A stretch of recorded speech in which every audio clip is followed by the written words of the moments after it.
할렐루야. 오늘 2020년 1월 12일 주일 2부 예배에 나오신 여러분들을 주의 이름으로 환영하고 또 축복합니다. 오늘이 1월 12일인데요. 이때쯤 되면 이 작심 3일이란 말이 나올 만한 때입니다. 여러분들은 연초에 세운 계획을 잘 지키고 있습니까? 문제는 작심 3일이 될까봐 아예 작심을 안 하신 분들이 있는데, 말씀을 읽을 계획, 기도할 계획, 봉사할 계획 등등 영적인 계획을 전혀 안 세운 분들은 뭐 이룬 것도 없지만 그렇다고 안 이룬 것도 없는 삶을 사는 것입니다. 이런 사람은 뭐 이룬 것도 없고 안 이룬 것도 없으니까 중간이겠다 생각하는데 아닙니다. 무계획적인 불신앙의 자세입니다. 성경은 사람이 어떤 계획을 세우냐에 따라서 그 사람을 평가합니다. 이사야서 32장 7절 8절에 보니까 악한 자는 그 그릇이 악하여 악한 계획을 세워 거짓말로 가련한 자를 멸하며 가난한 자가 말을 바르게 할지라도 그리 함이거니와, 존귀한 자는 존귀한 일을 어떻게 해요? 계획하나니 그는 항상 존귀한 일에 서리라 했습니다. 여기 두 가지 종류의 사람이 소개되었는데요. 하나는 악한 자이고 또 다른 사람은 존귀한 자입니다. 여러분, 악한 자가 누구입니까? 악한 자는 악한 계획을 세우고 악을 행하는 자이고, 존귀한 자는 존귀한 일을 계획 세우고 실행하는 자입니다. 바울 사도는 사도행전 19장에서 마게도니아와 아가야를 거쳐서 예루살렘까지 갔다가 또 로마도 보아야 하리라, 로마까지 가려는 치밀한 계획을 세우고 선교 여행을 했습니다. 또 사도행전 11장에는 안디옥 교회 성도들이, 유대에 살고 있는 성도들이 큰 흉년으로 이제 굶주리고 있을 때 구제 헌금을 보내기로 미리 계획하고 작정했습니다.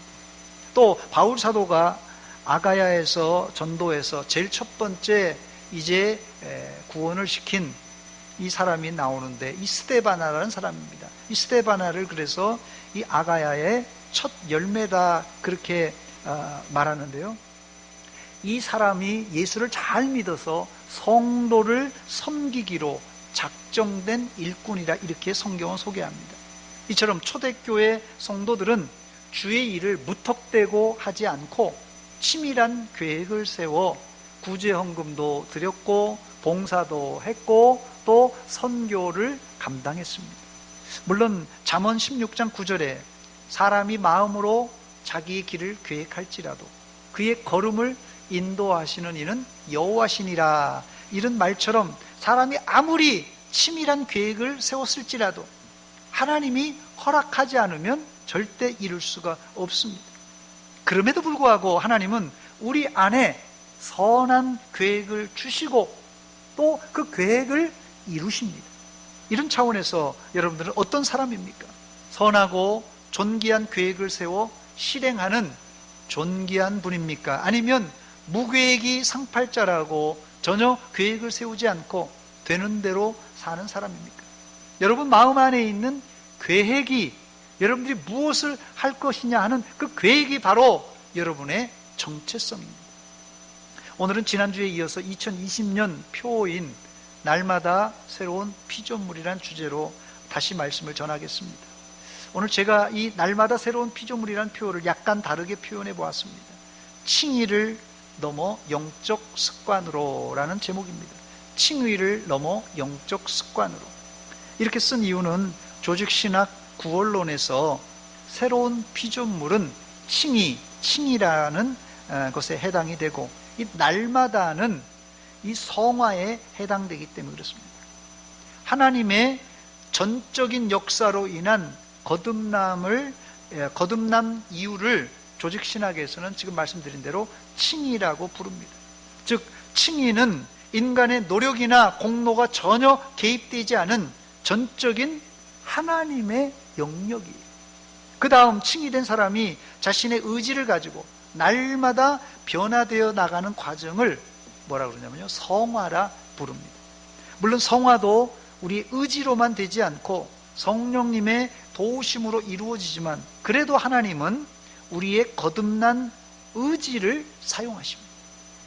제가 제목을 잡으면서 성화를 좀 더 쉬운 표현으로 영적 습관이라 이렇게 바꾸어 보았습니다.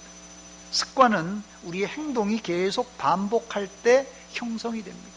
한 행동을 한 번 하고 두 번 하고 계속 반복하면 습관이 생겨요. 그러므로 이 성화란 무엇이냐? 거룩한 행동의 반복 행위입니다. 이 성화는 거룩한 행동을 반복하는 것, 그걸 성화라고 말합니다. 첫 번째, 새로운 피조물은 구원 역사 중 칭의에 해당합니다. 본문 17절입니다. 그런즉 누구든지 그리스도 안에 있으면 새로운 피조물이라. 이전 것은 지나갔으니 보라 새 것이 되었도다. 옛사람인 우리가 예수님 안에서 새로운 피조물이 되었다고 바울 사도는 이 고린도 교회 성도들에게 편지하면서 그냥 너희가 새로운 피조물이 되었다 이게 아니라 감탄하며 선언하고 있어요. 이전 것은 지나갔으니 보라 새 것이 되었도다 이렇게 감탄하며 선언합니다.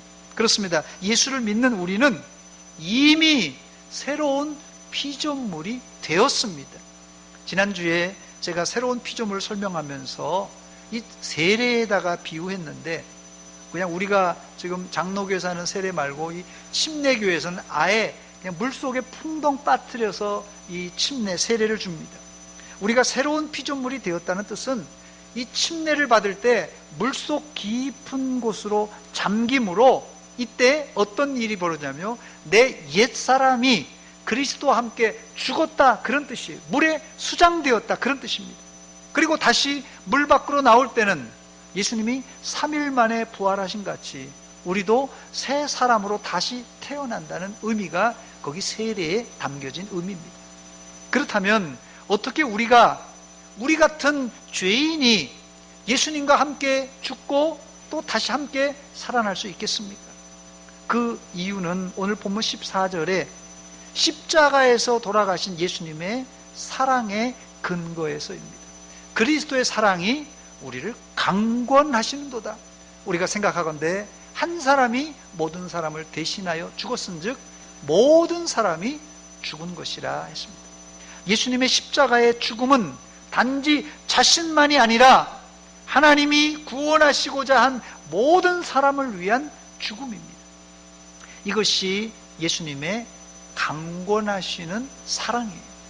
그 사랑으로 우리가 새로운 피조물이 되었습니다. 이것을 조직신학에서 칭의라 이렇게 부릅니다. 칭의는 우리가 무엇을 잘해서가 아니라 하나님이 외부에서 우리에게 강권적으로 주입한 의로움입니다. 물론 칭의가 예수님의 사랑으로 강권하신다고 우리가 잘못한 것이 있어도 오냐오냐 한다는 것은 절대 아닙니다. 하나님은 우리 안에 작은 죄도 아주 싫어하십니다. 그렇다면 우리 안에 있던 그 많은 죄를 어떻게 처리하고 우리를 의롭다 칭하신 것입니까? 바로 예수님이 우리를 대신하여 십자가에 죽으심으로 하나님은 예수님의 십자가로 우리에게 닥칠 모든 율법의 요구와 율법의 저주를 만족시키셨어요. 어디서요? 십자가에서. 즉 칭의란 무엇이냐? 우리가 예수님의 강권하시는 십자가의 사랑으로 의롭다함을 얻은 합법적이고 법정적인 무죄 선언입니다. 우리가 예수님의 십자가의 공로로 의롭게 되었다면 이제 우리는 과거에 어떤 죄를 지었을지라도 눈치 볼 필요 없이 당당할 수 있습니다. 그러므로 이 근거에 의해서 우리는 아담의 원죄에서 완전히 해방된 자유인, 그게 뭐라고요? 즉 새로운 피조물이 된 것입니다. 이것을 칭의라, 조직신학에서는 칭의라 이렇게 말합니다. 두 번째, 칭의와 함께 우리가 날마다 새롭게 되기 위해서는 이 악습을 버리고 새로운 좋은 습관을 가져야만 합니다. 이것을 조직신학에서 성화라 이렇게 부릅니다. 한국 교회 안에 구원받았다는 사람들이 좀 부풀리면은 보통 1000만 성도다 이렇게 방송에서도 얘기를 합니다. 거룩한 이런 성도가 1000만이 있었으면 얼마나 좋겠어요. 그런데 거룩한 행실을 보이는 성도가 한국교회에서 좀처럼 찾아보기가 힘든 세상입니다. 점점 이 교회 안에도 짝퉁 신자들이 늘어나는 추세입니다. 이렇게 되자 한국 사회가 교회를 이제 걱정하기 시작했습니다. 이런 상황을 예민하게 지적한 이 김남준 목사는 이런 글을 기독신문 우리 교회 교단지에다가 게재했습니다. 어린 시절 나의 눈에 비친 조국교회는 회개와 눈물이 있는 공동체였다. 나는 당시의 뜨거운 찬양과 열렬한 기도의 분위기에 모두 동조하지는 않는다. 그러나 부인할 수 없는 것은 그때는 뚜렷한 회심이 일반적인 현상이었다는 것이다. 그러나 지금은 상황이 많이 변했다. 오늘날 조국교회가 직면하고 있는 목회와 선교적인 어려움의 근본 뿌리는 교회 안에 있는 비회심자들이다.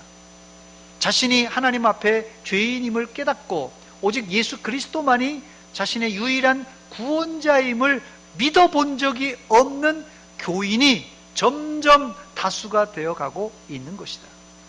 어느 시대든지 교회 안에는 회심하지 않은 사람이 있기 마련이다. 그러나 문제는 오늘날 교회 안에 비회심자들 중 대부분은 본인이 회심하지 않았는데도 구원받았다고 생각한다는 것이다. 그리고 교회는 이런 사람들의 거듭남과 회심에 대해 철저히 검증하려는 의지가 별로 없다. 더욱이 이런 사람들이 신앙이 아닌 다른 이유들로서 집사나 권사 혹은 장로가 되고 심지어는 신학교에 들어가기도 한다.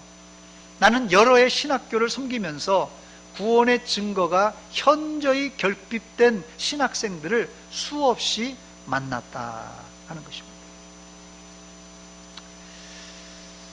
그런데 이런 현상은 우리 시대만 국한된 것이 아니라 청교도 시대 뉴 잉글랜드에서도 있었던 영적 현상이었습니다. 그래서 이 김남준 교수는 계속해서 18세기에 있었던 미국의 영적 현상을 지적하는데 이렇게 말을 잇고 있습니다. 조나단 에드워드는 교회 안에, 이 교회는 미국 교회입니다. 신대륙을 발견하고 미국 교회입니다. 18세기 미국 교회 안에 비회심자들에 대하여 통렬한 회심을 촉구하였기 때문에 많은 대적자들에게 애워싸였다. 그는 비회심자들의 특징을 다음과 같이 요약하였다. 첫째로 그들은 가치 판단이 자기 중심적이다. 그래서 자신을 우주의 중심으로 여기고 자신의 행복이 최고의 가치라고 생각한다. 둘째로 그들에게는 신령한 것들에 대한 참된 감각이 없을 뿐 아니라 또한 신령한 것들을 좋아하지도 않는다. 하나님의 성품을 좋아하지 않으며 진리를 기뻐하지도 않는다. 셋째로 그들에게는 하나님의 마음 곧 거룩한 정서가 없다. 오히려 자연적인 본성이 변화를 받아본 적이 없기 때문에 은혜의 세계에 대해서도 반감을 가지고 있다. 넷째로 그들의 의지는 하나님께 굴복치 않는다.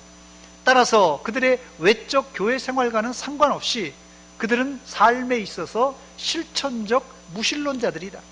본성적으로 하나님과 하나님께서 세우신 질서 그리고 거룩한 은혜의 수단들을 배척하는 것이다. 이것은 하나님의 사랑보다는 자기 사랑의 질서를 따라 살고 있기 때문이다 했습니다. 사실 이런 현상은 우리 시대와 18세기 미국에만이 아니라 예수님 당시 바리새인과 서기관들이 취했던 자세입니다. 제가 이 설교를 준비하면서 우선 관심을 두는 사람은 교회 밖의 사람들이 아니라 교회 안에 있는 예수를 믿는다는 성도들을 향하여 드리는 말씀입니다. 여러분들이 만약 물과 성령으로 거듭남을 통한 의롭다 하심, 칭의를 받았다면 당연히 거룩한 열매를 맺어야 됩니다. 예수님도 자신을 따르는 자들에게 지속적으로 요구했던 것이 이파리가 아니라 열매였습니다.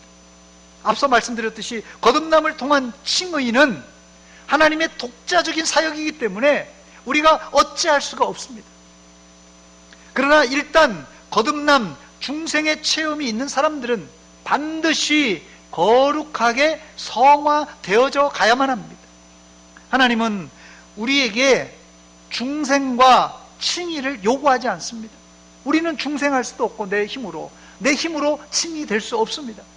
그래서 하나님이 우리에게 요구하는 게 있는데, 그것은 실제적인 변화인 회개와 회심은 성경에서 줄기차게 요구하고 있어요. 회개하라, 천국이 가까웠느니라. 세례 요한의 메시지고 예수님의 메시지입니다. 선지자들의 메시지가 회개하라, 천국이 가까웠느니라는 말씀은 계속 줄기차게 요구합니다. 뭐 중생해라 혹은 칭의를 받아라 이런 요구는 안 한다는 것이에요. 기독교는 삶이 변하는 회심의 종교입니다. 베드로 사도도, 바울 사도도, 어거스틴도, 종교개혁가 마틴 루터도 회심한 사람, 다른 말로는 날마다 새로운 피조물로 변화된 사람입니다. 칼빈도 회심을 강조했습니다. 칼빈에게 있어서 회심은 곧 회개였는데, 그는 회개를 단지 내면적 슬픔을 표현하는 행동이 아니라고 했어요. 우리가 보통 한국 사람들은 이 정서적으로 눈물만 흘리고 슬픈 표정만 줘도 저 사람 회개하는구나 이렇게 생각하는데, 이 칼빈이 얘기한 회개는 내면적 슬픔을 표현하는 행동이 아니라, 눈물 콧물 흘리는 것이 아니라 어떤 게 회개요 회심이냐면요, 오래된 옛 본성을 버리고 주 안에서 새로운 피조물이 되어가는 것, 이것을 그는 회개 회심이라고 말했습니다. 저를 한번 따라서 하시기 바랍니다. 날마다 새로운 피조물이 됩시다. 이게 바로 진정한 회개 회심의 자세입니다. 제가 한 사람을 소개합니다. 나는 누구인가 맞춰보시기 바랍니다. 나는 누구입니까? 나는 변함없는 당신의 친구입니다. 친구라고 그러네요. 나는 당신을 가장 잘 도와주기도 하고 가장 무거운 짐이 되기도 합니다. 좀 헷갈리네요. 나는 당신을 밀어 올리기도 하고 끌어내리기도 합니다. 참 요상합니다. 나는 당신의 명령에 절대 복종합니다. 참 이런 사람은 괜찮네요. 당신이 하는 일의 절반을 내게 떠넘긴다면 나는 그 일을 빠르고 정확하게 처리할 수 있습니다. 나는 쉽게 관리할 수 있습니다. 그저 나를 단호하게 대하기만 하면 되지요. 당신이 어떻게 하고 싶은지만 알려주세요. 몇 번 교훈을 얻고 나면 그 일을 자동적으로 할 수 있을 겁니다. 나는 모든 위대한 사람들의 하인이고 또한 모든 실패한 사람들의 하인입니다. 실패는 그들이 하지만 실패하게 하는 것은 나입니다. 인간의 지능을 가지고 기계처럼 정확하게 일하지만 나는 기계는 아닙니다. 당신은 나를 이용해 이익을 얻을 수도 있고 망할 수도 있습니다. 어떻게 하든 나는 상관없습니다. 나를 가지세요. 나를 길들여 주세요. 단호하게 대해 주세요. 그러면 세계를 당신 발 밑에 갖다 드리겠습니다. 나를 너무 쉽게 대하면 당신을 파멸시킬 수도 있습니다. 나는 누구일까요? 나는 누구죠? 정답은 습관입니다. 습관은 제2의 천성이라고 부르는데, 넓은 의미에서 신앙도 일종의 거룩한 습관입니다. 타고난 성품을 제1성품이라고 합니다. 여러분들이 부모님으로부터 타고난 성품 제1성품이에요. 그런데 제2천성인 습관은 본래 타고난 제1천성의 10배에 이르는 힘을 가지고 있다고 합니다. 그러니까 1천성, 타고난 본성을 습관이 이긴다는 것이. 그래서 프랑스 철학자 파스칼은 한번 비춰주세요. 습관은 제2의 천성으로서 제1의 천성을 파괴한다, 이렇게 말했습니다. 아무리 좋은 가문에서 태어나고 좋은 성품을 가졌다고 할지라도 나쁜 습관을 갖게 되면 부모로부터 물려받은 성품과는 상관없이 불행한 인생을 살게 된다는 뜻입니다. 즉 습관이 천성을 이긴다는 겁니다. 그러므로 제1천성보다 제2천성인 거룩한 습관을 갖는 것이 중요합니다. 그런데 문제는 안 좋은 습관은 쉽게 가지지만 좋은 습관을 들이기란 무척이나 힘듭니다. 사실 우리는 좋은 습관을 가지기 위해서 연초마다 결심을 합니다. 내가 올해는 규칙적인 운동을 해서 몸매를 좀 만들어 보고, 내가 올해는 내가 5kg, 10kg 내가 다이어트해서 내가 좀 날씬한 몸매를 만들어 보고, 그런 계획 안 세웠어요? 또 내가 영적으로도 내가 성장 성숙하기 위해서 성경 1독, 2독, 3독을 하고, 기도는 시간을 정해서 기도하고, 또 더 단단히 결심하신 분들은 내가 이제부터는 새벽 기도도 하고 금요일날 심야 기도도 나오겠다, 이런 계획을 세웁니다. 그러나 작심삼일이 되는 것이 우리의 현실입니다. 그래서 고신대에 이 박연돈 교수는 이런 말을 했습니다. 성화는 실패를 통한 성화다. 그냥 좋게 그냥 성화다 하는 게 아니라 실패를 통한 성화다. 거룩함으로 나아가는 험난한 여정에서 신자는 연약하여 수없이 쓰러진다. 그때마다 우리를 다시 일으켜 세워주는 영적인 회복의 바탕과 다이내믹이 바로 칭의의 은혜이다. 비록 우리가 성령으로 충만함 가운데 살지라도 하루도 회개할 필요가 전혀 없는 날을 살기가 어렵다. 그래서 성자는 다른 이들보다 더 자주 회개하는 죄인일 뿐이라는 말이 있다. 우리는 더 거룩해질수록 자신의 의로움보다는 칭의의 은혜만을 더 전적으로 의존하게 된다 했습니다. 여기 우리에게 하나님께서 앞서 말씀드린 대로 칭의와 이 성화의 관계를 알게 되는데, 의롭게 되었다는 것은 칭의의 이 법적 선언 후에도 우리는 여전히 부패한 본성에 놓여 있다는 사실입니다. 늘 깨어지고 실수하는 것이 우리의 모습입니다. 그러나 하나님은 우리를 그대로 내버려 두지 않으시고 성령님을 보내주시면서 또 이 교회라는 공동체 울타리 안에서 그리스도께서 이루신 이 의를 우리가 보존하고 칭의받은 것을 보존하고 더 발전시킬 수 있는 도구들을 주셨습니다. 그것을 우리는 은혜의 방편이다, 이렇게 부릅니다. 은혜의 방편. 이 은혜의 방편은 세 가지인데요, 말씀과 기도와 성례입니다. 우리가 이 세 가지 말씀과 기도와 성례를 통하여 우리는 점점점 성화되어 가는데, 그러기 위해서는 그냥 한 번이 아니라 꾸준함이 필요한데, 그래서 성화를 거룩한 영적 습관이라고 부르는 것입니다. 마지막 세 번째, 이 시간 여러분의 영적 습관을 한번 점검해 보시기 바랍니다. 나는 어떤 영적 습관이 있는가? 혹은 없는가? 만약 거룩한 습관이 없다면 무슨 이유 때문인가? 혹시 나에게 거룩한 습관보다는 악한 습관은 없는가 점검해 보시기 바랍니다. 2020년 연초니까 여러분들에게 거룩한 습관을 가질 수 있는 방법을 말씀드리고 말씀을 맺도록 하겠습니다. 좋든 싫든 습관은 오랜 시간 내 몸에 익숙한 행동입니다. 그래서 설령 나쁜 습관일지라도 쉽게 떨쳐낼 수가 없습니다. 그럼 어떻게 해야 될까요? 축구를 좋아하시는 분들이 있죠. 축구에서 최고의 수비는 공격이란 말이 있습니다. 최고의 수비는 공격이다. 그 말처럼 악습을 버리려는 그런 마음도 우리가 가져야 되겠지만, 공격적으로 좋은 습관을 선택하고 그 습관을 지녀야 악습이 사라지는 것입니다. 거룩한 습관을 들인다는 뜻은 우리의 신앙생활을 죄악과 마귀 사탄에게 그냥 질질질 끌려가는 삶이 아니라 성령님의 인도를 받아서 능동적으로 거룩한 행위를 선택하여 계속 반복해 나가는 것입니다. 거룩한 습관은 의도적으로 내가 선택하는 것입니다. 이제 말씀을 마칩니다. 아직 2020년 연초인데 여러분들은 2020년 들어서면서 어떤 계획을 세웠습니까? 여러분들이 믿음이 더 굳세지고 성장하는 그리스도인이 되고 싶습니까? 아마 이 자리에는 다 내가 작년보다는 좀 더 신앙이 더 풍성하고 더 성장 성숙한 그리스도인이 되고 싶다, 그런 마음을 다 가지고 있을 것입니다. 아주 좋은 생각입니다. 그러나 좋은 습관은 생각만으로는 불가능합니다. 그런 성장 성숙을 향한 갈망이 있다면 여러분들의 신앙의 태도, 신앙의 행동을 바꾸시기 바랍니다. 한 번이 아니라 지속적으로 바꾸시기 바랍니다.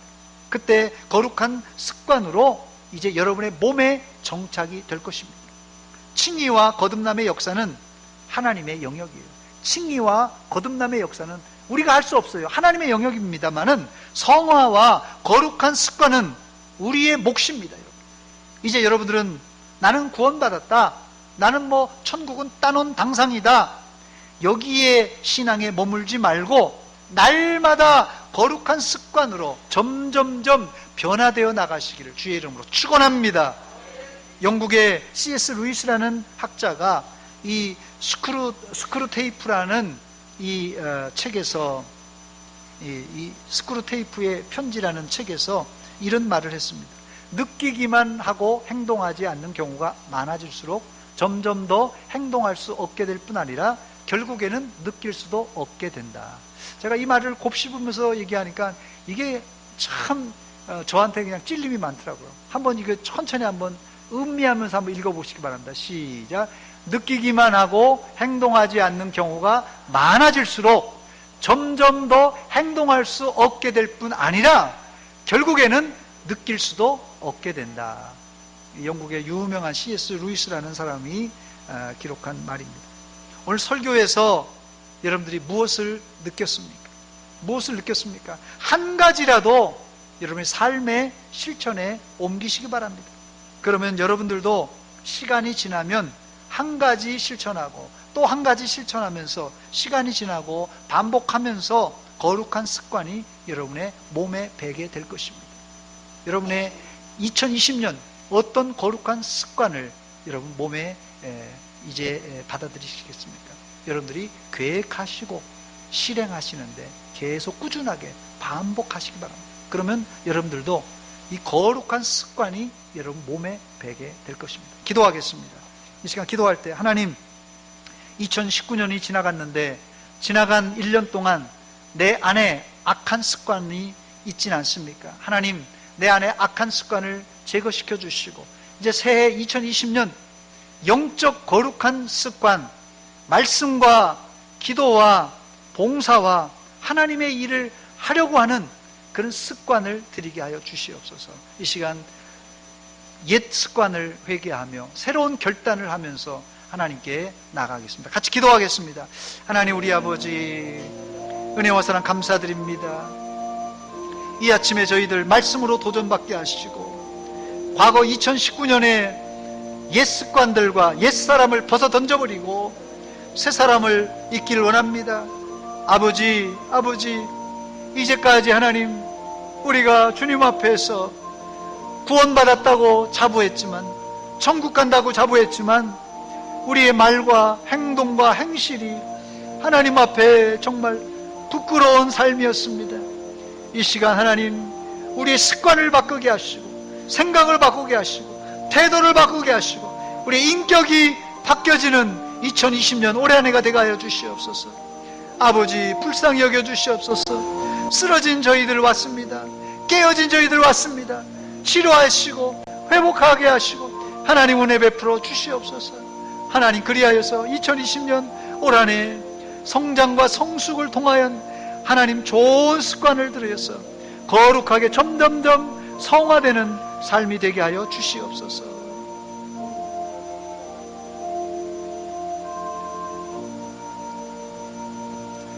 하나님, 우리 아버지 은혜와 사랑 감사드립니다. 저희들 하나님 앞에 좋은 계획을 세우지 못하고 되는 대로 살고 또 악한 습관에 매여서 살았습니다. 이제 모든 악한 고리를 끊어버리고 성령 안에서 날마다 새로운 피조물로 변화되게 하여 주시옵소서. 예수님의 이름으로 기도하옵나이다. 아멘.